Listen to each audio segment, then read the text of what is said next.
In a stunning turn of events, Ukrainian President Volodymyr Zelenskyy has issued a chilling warning that could reshape the entire landscape of the war. He claims that Russian President Vladimir Putin will not survive the conflict he initiated. This isn't just political rhetoric. It's a bold declaration that signals a new, more aggressive phase in Ukraine's strategy and resolve. What exactly did Zelenskyy say, and what's the evidence behind this bombshell claim? Let's dive deep into the intelligence, the battlefield realities, and the political tremors that are shaking the very foundations of the Kremlin. Zelensky's statement, delivered with unwavering conviction, was precise. He will not survive it. I don't think he will survive the next 10 years. He must understand that. He has a circle, and in that circle, one has to act. This wasn't a vague threat. It was a calculated message, pointing directly at Putin's inner circle, suggesting that the pressure from within Russia will be the ultimate catalyst for his downfall. Zelenskyy is essentially predicting a palace coup, a scenario where Putin's own allies, facing the disastrous consequences of the war, decide to remove him from power to save themselves and Russia from complete collapse. So, is this just wishful thinking, or is there substance to this prediction? The evidence is mounting. First, let's look at the military situation. The much-hyped Russian winter offensive has largely failed to achieve any significant breakthroughs. Despite throwing wave after wave of soldiers, particularly convicts from the Wagner Group, at places like Bakhmut, the gains have been minimal and the cost astronomical.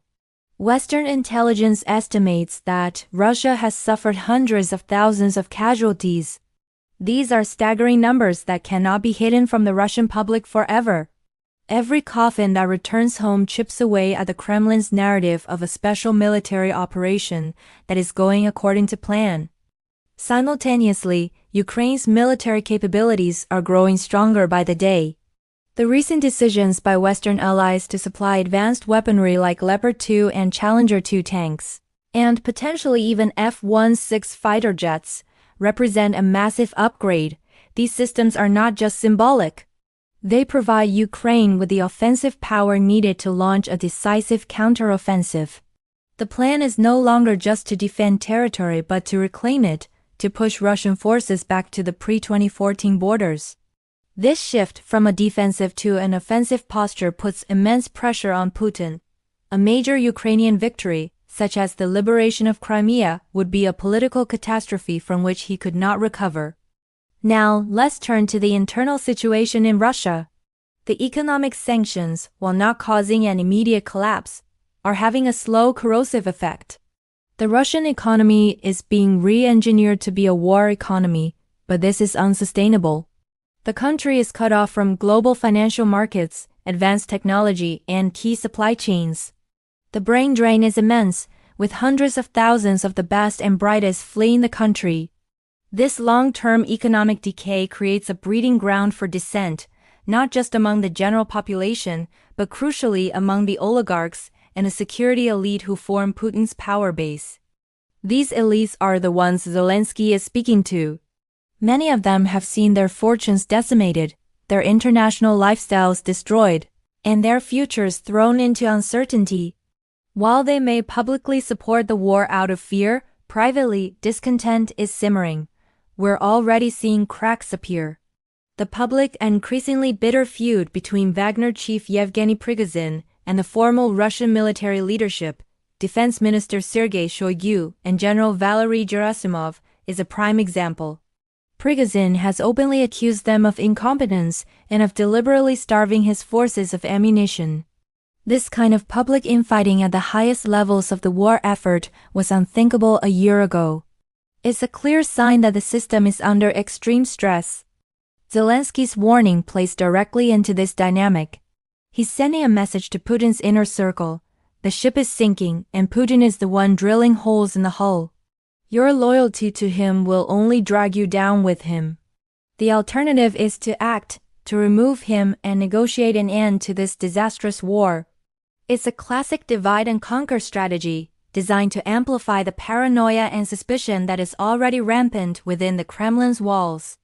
Putin is known to be deeply mistrustful, and this kind of public speculation about a coup will only intensify his paranoia, potentially leading him to make more rash and self-destructive decisions.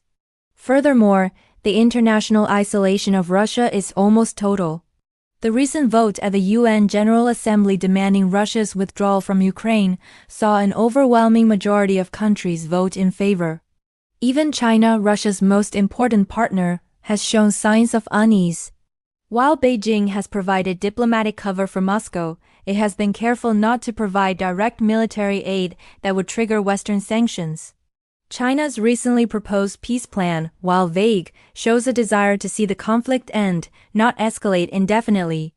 Putin is running out of friends, and his reliance on countries like Iran and North Korea for military supplies is a sign of desperation, not strength. So, what does this all mean for the coming months? We are likely heading towards a decisive moment in the war. Ukraine is preparing for a major spring or summer counteroffensive, armed with new Western equipment and highly motivated troops. The success or failure of this offensive could determine the fate of the conflict, and with it, the fate of Vladimir Putin. If Ukraine can achieve a significant breakthrough, liberating a major city like Melitopol or cutting the land bridge to Crimea, the pressure on Putin could become unbearable. The narrative of his invincibility would be shattered, and the whispers in the corridors of the Kremlin could turn into open calls for his removal. Zelenskyy understands this perfectly. His warning is not just a prediction, it's part of the strategy. It's psychological warfare aimed at destabilizing his adversary from within.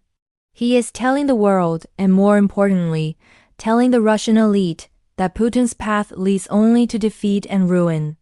He is painting a picture of a future where Russia can rejoin the international community, but only after Putin is gone. This is a powerful message, and it's one that will resonate with those in Moscow who are desperately looking for a way out of the current crisis. The next few months will be critical. The world will be watching to see if Ukraine's military can translate its new capabilities into victory on the battlefield, and if the political and economic pressure on Russia will finally reach a breaking point.